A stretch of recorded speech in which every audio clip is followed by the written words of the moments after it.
Yes, we want to look at tonight the dominant gift in others. This is so important because one of the things we understand is that greatness, greatness is within those you love. Greatness is within those you love. Sometimes we live lives that, certain things in us is missing because everybody is not gifted in the same manner. Therefore, what you do not have, more often than not, is hidden within those you love. You must find it. Alright, so you need to find it. So you gotta be a searcher, you gotta be looking for something. If you don't look for it, then you wouldn't find it. So that means you have to be seeking. Then, when you find it, you must focus on it. Focus is very, very important. If you do not focus, then you can miss out. Most people miss out simply because they don't focus. Then you must see it as the gift of God to you. So it means that God may place somebody who spend time with you, place somebody in your life that you need to recognize the gifting that is in them that you do not have yourself that would benefit you. There's a statement I normally make in my ministry all the time to my members, that when God wants to bless you, he puts people in your life. When the enemy wants to curse you, he does the same thing, puts people in your life to as it were enhance your weaknesses, or to cause you to get into stuff that will not be beneficial to, as it were, your well-being. Are you seeing what I'm saying? Okay, so you must find it, number one. You must focus on it, number two. You must see it as a gift of God to you. So you have to know what is a gift of God and what the enemy sometimes try to bring your way to thwart your program or to thwart the purposes of God for your life. Everything you do not have has been carefully stored in someone near you. The thing that you do not have presently is stored in someone near you.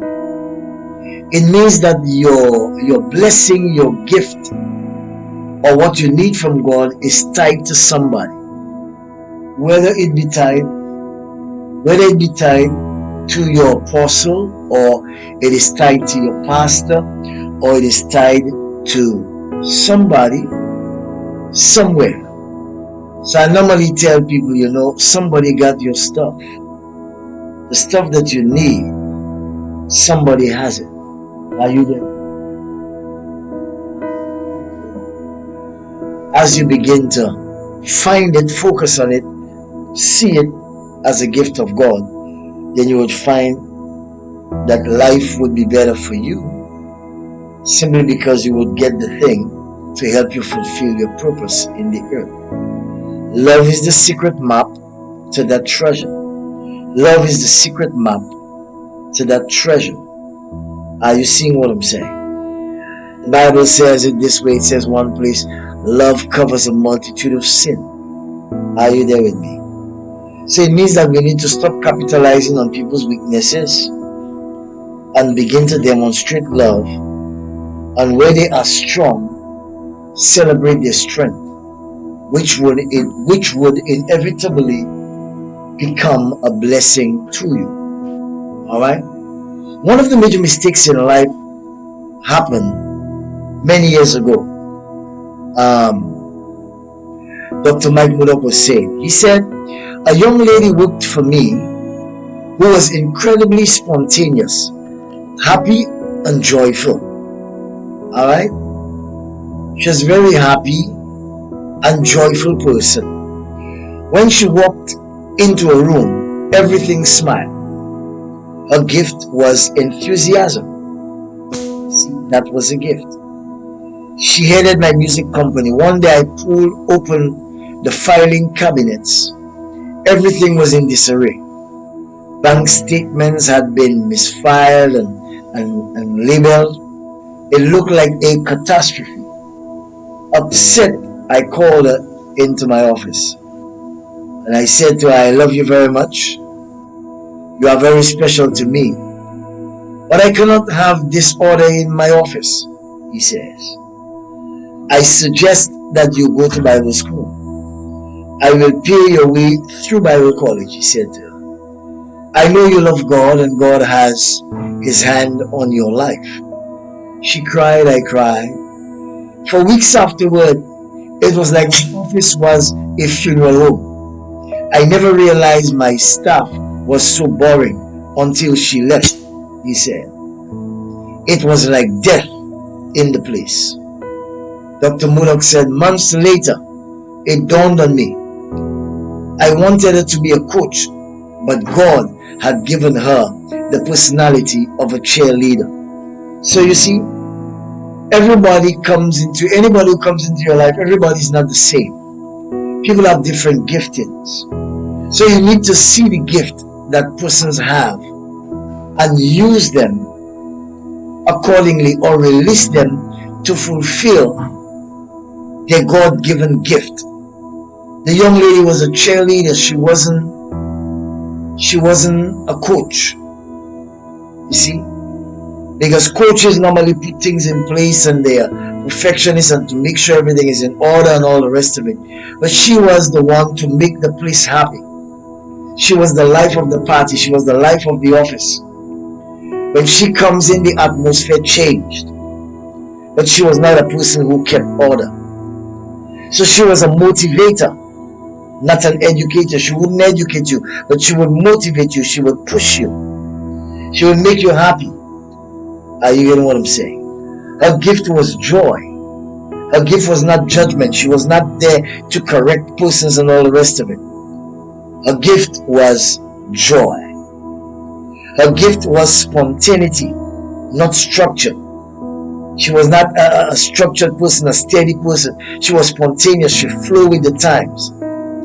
Spontaneity, and just do things spontaneously. Her gift was enthusiasm, not efficiency. So she was not efficient, but she was enthusiastic. You need to find the gifting in the people that surround you. Are you there with me? Dr. Murdoch said, since then I have tried hard to search for the dominant core gift of those near me. Most times we are tempted to want people to be exactly like us. But people are not like us. They have their own personal gifting, and you have to love them as they are. It is important to find that gift, build on that gift, okay, and not become preoccupied with their weaknesses. Sometimes we spend too much time on people's weaknesses. I have been tempted to do that myself, and I like to confess about myself for years, until God trained me and I had to change. Are you seeing what I'm saying? We need to capitalize more on people's strengths as opposed to persons' weaknesses. I was going through a situation financially, and I said, if Deacon Joshua probably was in St. Lucia and Deaconess Wendy, I know I sent, because them folk would have see to it that thing come in and that money come in, to see to it the things were done. You have to do people according to their gifts. If I want a good message preached quickly, I will not call Elder Sandra, who I love very much.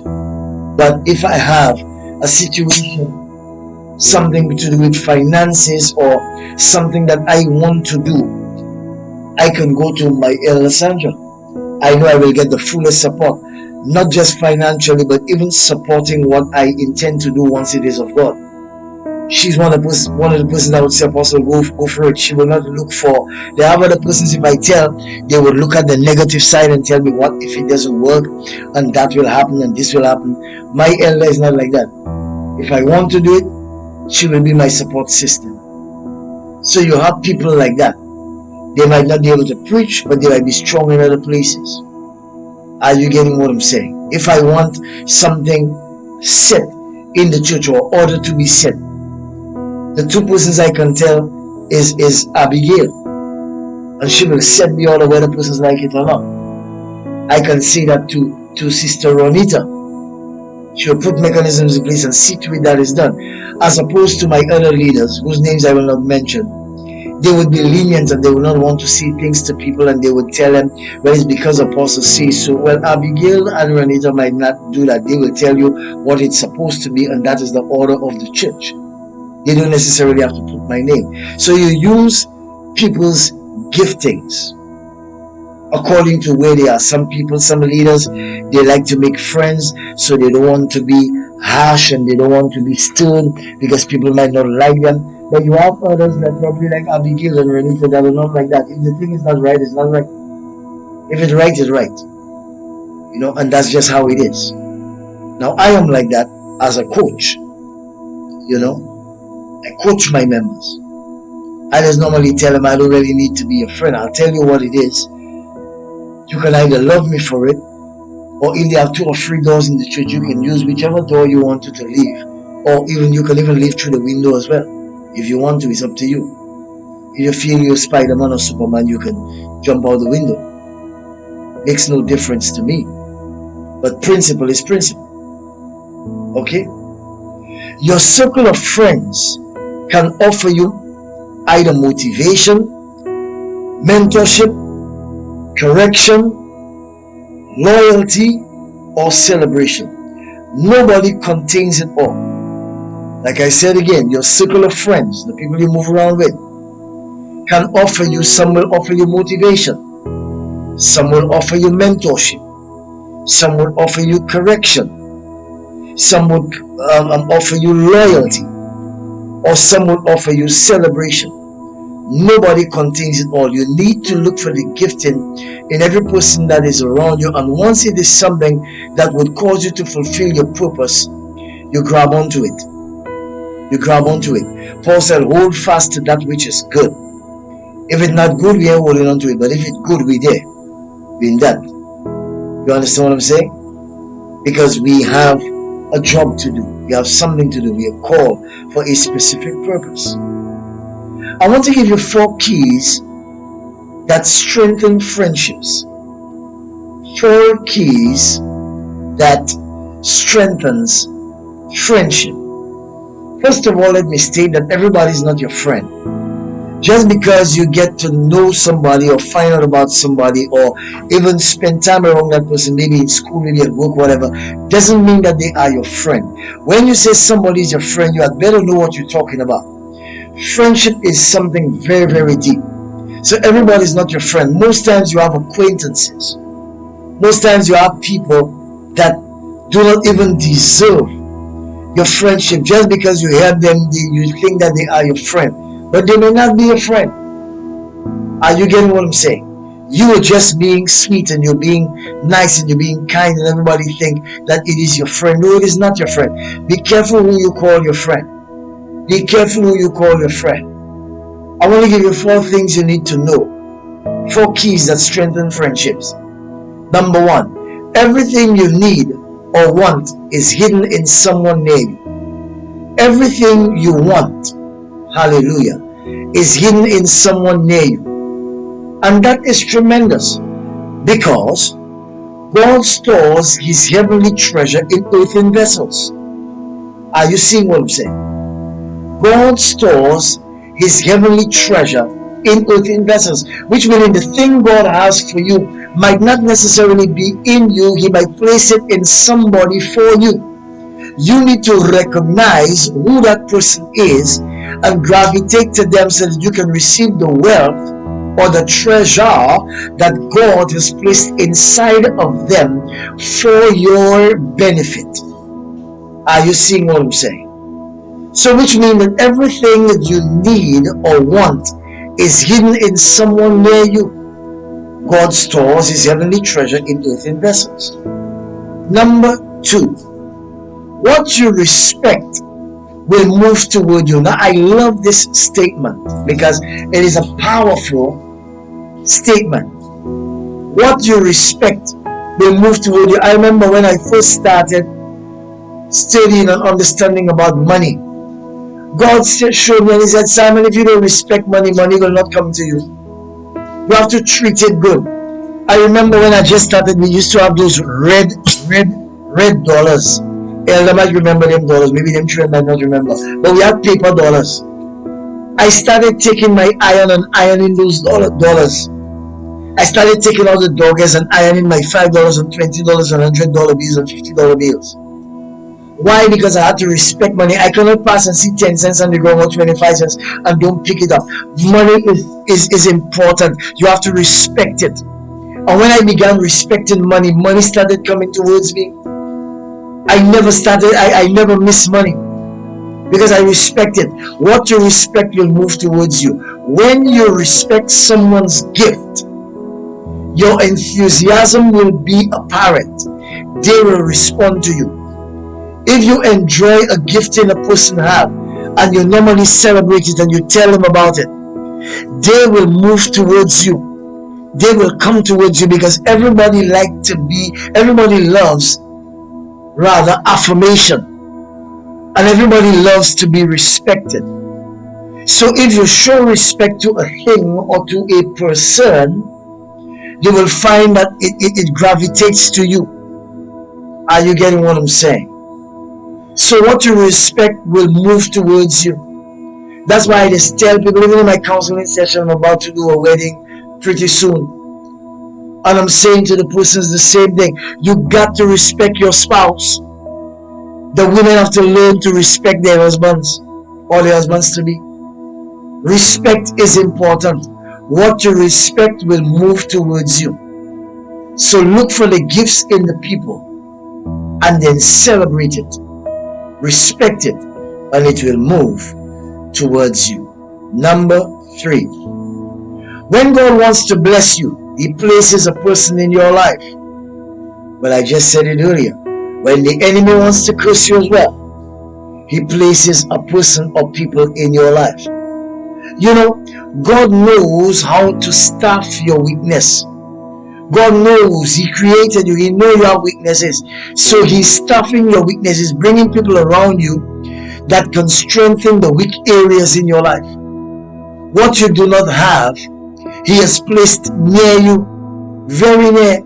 So that you don't want to go far looking for what they don't have. No, it is right there. It is your responsibility to respect and find it.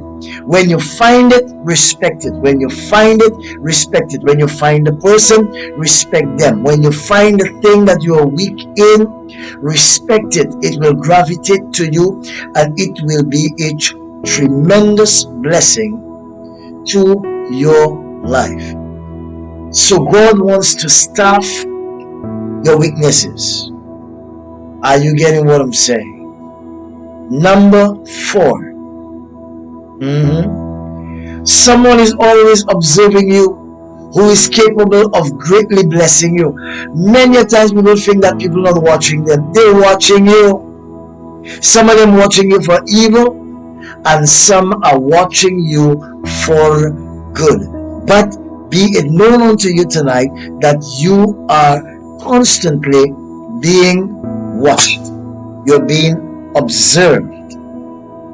Are you seeing what I'm saying to you? You're being watched, you're being observed. Someone is watching you struggle. Someone knows you are having difficulties. They could solve your problems swiftly and quickly if you would reach out toward them. Sometimes they don't want to reach out to you, they want you to reach out. Some people have pride, they don't ask for help. Some people even have a problem with asking. The Bible says, ask and you shall receive. If you don't ask, you can't receive nothing. So you got to ask. Some people have too much pride to ask. But asking is good, not being greedy, not being avaricious. but simply asking because you need the help. Amen. The Bible puts it this way, it said, in the multitude of counselors, there is safety. Not just one counselor, in the multitude. Listen to many voices about a situation so you have enough information that you can, sift through and see the ones that are good and take them. Don't just take one person's word. You go to a doctor, he tell you one thing, get another opinion. Go on the internet, search, find out, make some phone calls, ask some people what they think. If you ask, you will receive. Most times we do not have because the Bible says we ask not. And sometimes we have another problem. Even when we do ask, we ask amiss because we do not ask the right questions. I know there are people that say there's no wrong questions, but I believe that there are wrong questions. When I sit before my spiritual father, I choose my questions to ask because I want to learn. I don't just want to be speaking all over my face. Once I sit in the presence of Daddy, I need to know, try to get to know a lot of what Daddy knows. Because where I'm trying to go, my father have been there, done that. Therefore, I don't come there thinking that I know. I come there like a baby to get some milk, to suck out of him all that I can get from him before he leaves.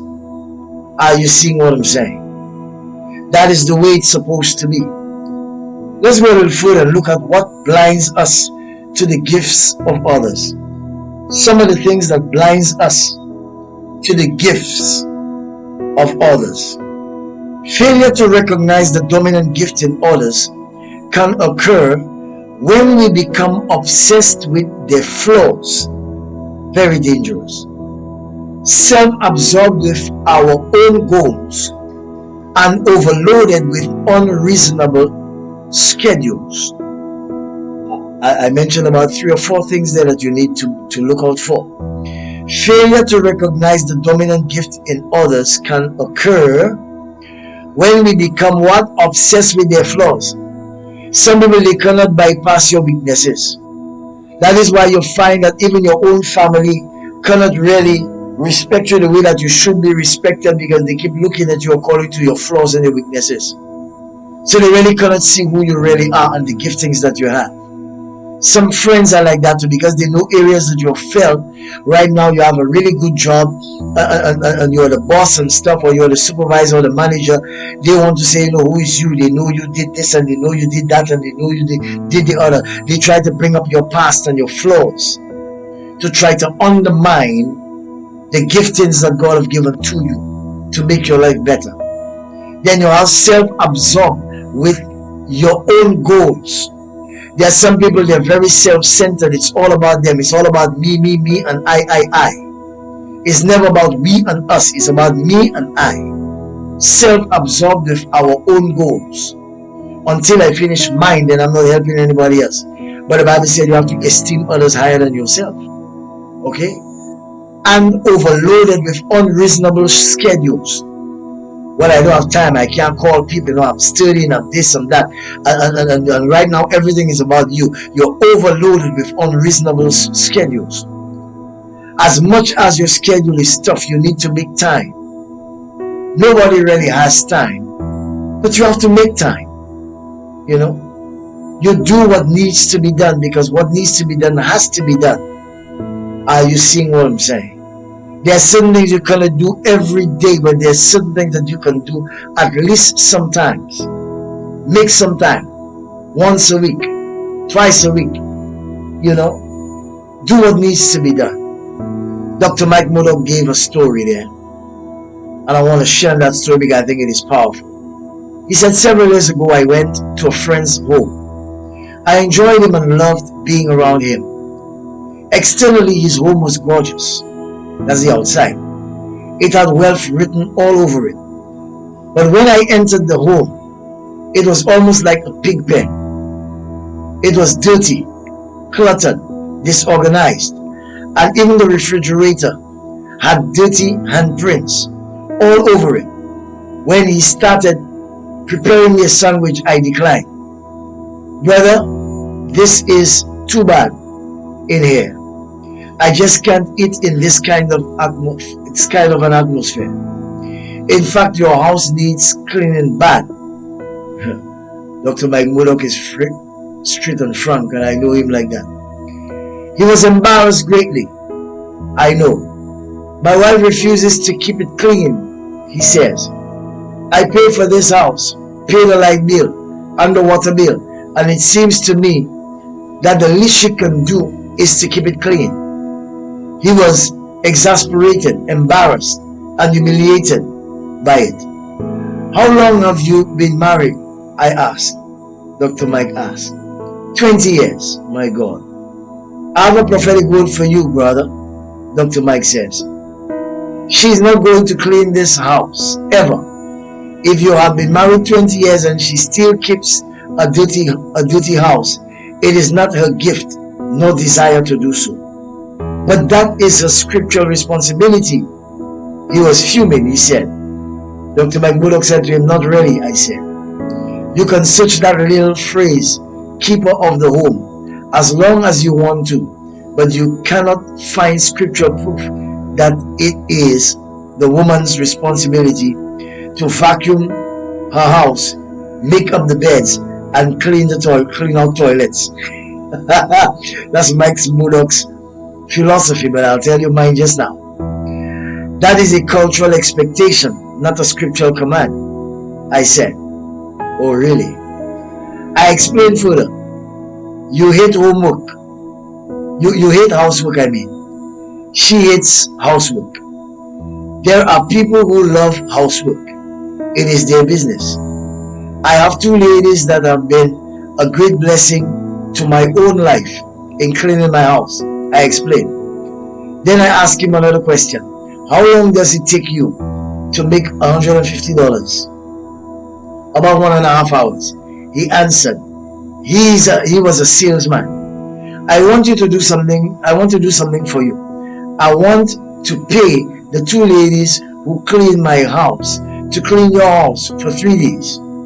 It will take at least that long to get it decent. The reason I want to pay to do this is so you will have a memory. What's this now? Give him a resume. A memory of how beautiful a home can be when it's clean and in order.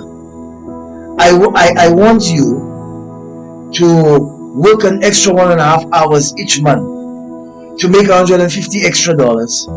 Take the $150 extra to have your house clean. I asked him serious questions. Why did you marry your wife? What did you love most about her? What was her attraction to you? The dominant attraction determines the longevity of the relationship. I want you to take a note of that. That is very important. The dominant attraction determines the longevity of any relationship. He said, I love her laughter. She always laughs at my jokes. She is so much fun to be with. I love to take her places, was his reply.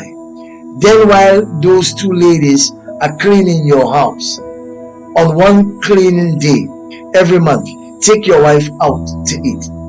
Sit on your lap in the backyard, hug and kiss her, or tell her the jokes that she loves and enjoys.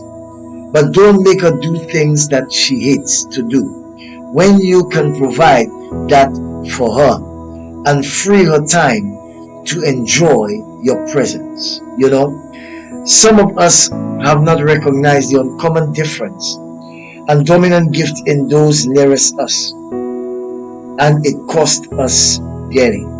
Now, with that story, one of my daughters was asking me, I guess she will ask when it's time for questions. I don't believe that a man should marry a woman who decides that she don't want to clean and cook and make the beds in my house. Dr. Mike says that it is not a job scripturally to do. Maybe so, it is not written in scripture like that, but the Bible also says that cleanliness is next to godliness. So if you're a nasty woman or a woman that don't clean, something is wrong with your godliness. Also, I'm saying that the instruction or the advice that Dr. Mike Murdoch gave to the gentleman, I think it is good. Because if you are making the money and your wife really do not like cleaning at all, I think it would only be wise to get her a maid. There's some people that cannot live without maids because they don't like doing housework. But just because you don't like doing housework doesn't mean that you need to leave your place in a mess when you know your husband are bringing friends in there. What about if you have children? You cannot leave the children in the dirty house. So I don't know how this woman was trained, but to me, if you're finding a wife, she needs to be trained by a mother and father and make herself ready for marriage. Now, men do not marry maids. Your wife should not be a maid to you, but your wife should love you enough, especially if she's a housewife, to handle and take care of certain things for you because she loves you. So somebody can listen to what Dr. Mike Murdock said there and take it wrong. Even some ladies that are a little way on the other side in terms of not being very clean would say, oh, I agree with Dr. Mike Murdock. If I have a husband, I will not clean and wash and cook and nothing. He better find me a maid, and that kind of mentality and attitude. That is really not the understanding of what is being taught here to you. What is being taught here to you is you need to find persons' dominant gifts. So the advice was, have the ladies clean at least once a month for you, general cleaning. But what about the cleaning of every day? I would expect the wife to sweep up the place, dust the place a little bit, and that kind of thing. But it looked like this lady wasn't doing anything. Now that is madness. So that I will not propagate in this study or in this church. If you are a woman, especially a woman of God, cleanliness should be a part of your modus operandi. All right, and if you're not doing cleaning and doing what's supposed to be done, then something is wrong. There's certain principles that I teach my daughters growing up from small, so that they understand. So it is in them, so they grew up with it. So when they do get married, their husbands wouldn't have a problem. Okay, their husbands will have to get a maid to come and clean their toilet or make the beds and do things like that needs to be done by a lady on a daily basis. Doesn't make you a maid. It just says that you are clean. You are a clean person. Alright? So there are things that must be done. Yeah? But also with what I'm teaching, I want you to understand that you must recognize the dominant gift. So what this guy needed to do was get a maid. But number two, maybe his wife was being frustrated because life was all about him. He needed to take her out and spend time with her. And the thing that got them married, enjoy that. Since she likes her jokes, take her out, give her jokes, bring her to dinner, laugh with each other. You will find that maybe even as she begins to get that kind of treatment, she might just start cleaning up the place, because you're giving her what she enjoys. Some people in relationships, it's like as though the whole relationship is just about the man alone and the woman have no joy. He don't take her nowhere. He don't buy her no gifts. He don't buy her nothing. He don't do nothing. He don't speak nothing nice to her, and that kind of thing. That is not good at all. Life supposed to be a give and take, not just a give alone or a take alone. It has to be two ways. It's a two-way street.